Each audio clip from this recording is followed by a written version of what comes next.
ஆண்டவராகிய இயேசு கிறிஸ்துவின் நாமத்தில் உங்களுக்கு வாழ்த்துக்கள். எல்லாரும் எப்படி இருக்கீங்க? சோமா இருக்கீங்களா? சந்தோஷமா இருக்கீங்களா?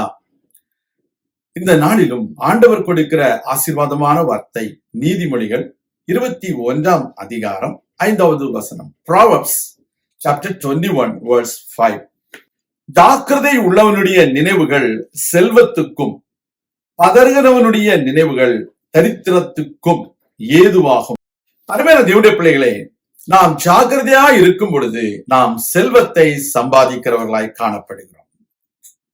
அதே சமயம் நாம் பதறுகிற மனதுடையவர்களாக இருப்போமே என்றால் அது நமக்கு தரித்திரத்தை கொண்டு வரும் என்பதை தேவன் சொல்லுகிறார். Dear children of God, when you are diligent, when you are godly and planning according to God's plan, God is going to give you plenteousness. You will have abundant blessings in your life. That is what the Lord God wants you and me to inherit. We should be very diligent. We should plan according to God's plan. We need to listen to the voice of God and to plan diligently so that our business will prosper. Our plans will prosper. Our efforts will prosper. Our education will prosper. Everything will prosper. When you plan very diligently. At the same time, there are people, they are very impatient. They don't want to sit in the presence of God and ask God's plans. They want to do everything on their own plan. They are very, very hasty. They are impatient. They don't want to listen to what God says. They are doing it in a wrong manner. They don't want to follow any guidance.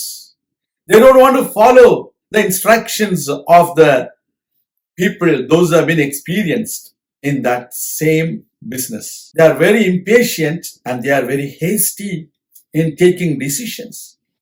Hasty in taking steps. We need to be very careful. இந்த உலகத்துல வாழுகிற நாட்களில பதறுகிறவனுடைய ஒரு மனசு நமக்கு இருக்கக்கூடாது.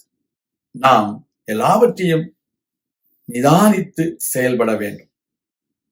அப்படி பதட்டத்தோடும் திட்டமில்லாமல் செயல்படுகிறதுனாலும் நம்முடைய வாழ்க்கையில பலவிதமான இழப்புகளை நாம் சந்திக்க வேண்டியது இருக்கும். அது வறுமையை கொண்டு வரும், நமக்கு நஷ்டத்தை கொண்டு வரும். Hastiness and impatience will lead you to poverty. You will lose your money. You will lose your profit. You will lose your capital. You will lose many blessings. So we need to be very diligent. We need to be very careful. கர்த்தர் உங்களை ஆசீர்வதிப்பார். நான் உங்களுக்காக ஜெபிக்கிறேன். எங்கள் அன்பின் பரலோக பிதாவே, நாங்கள் மிகவும் ஜாக்கிரதையோடு கூட செயல்படவும், அவசரம் இல்லாமல், பதட்டம் இல்லாமல், நிதானத்தோடும், ஆண்டவருடைய வார்த்தையின்படியும் ஆலோசனையின்படியும் தேவரீர் கொடுத்திருக்கிற எல்லாவிதமான காரியங்களை நாங்கள் படித்து அறிந்து நிதானித்து செயல்பட எங்களுக்கு உதவி செய்திடணும். எங்களை தாழ்த்தி உடைய கரங்களில் ஒப்புக் கொடுக்கிறோம். இயேசு கிறிஸ்துவின் நாமத்தில் ஜெபிக்கிறோம் எங்கள் நல்ல பிதாவே. ஆமேன். கர்த்தர் தாமே உங்களை ஆசீர்வதிப்பாராக. ஆமேன்.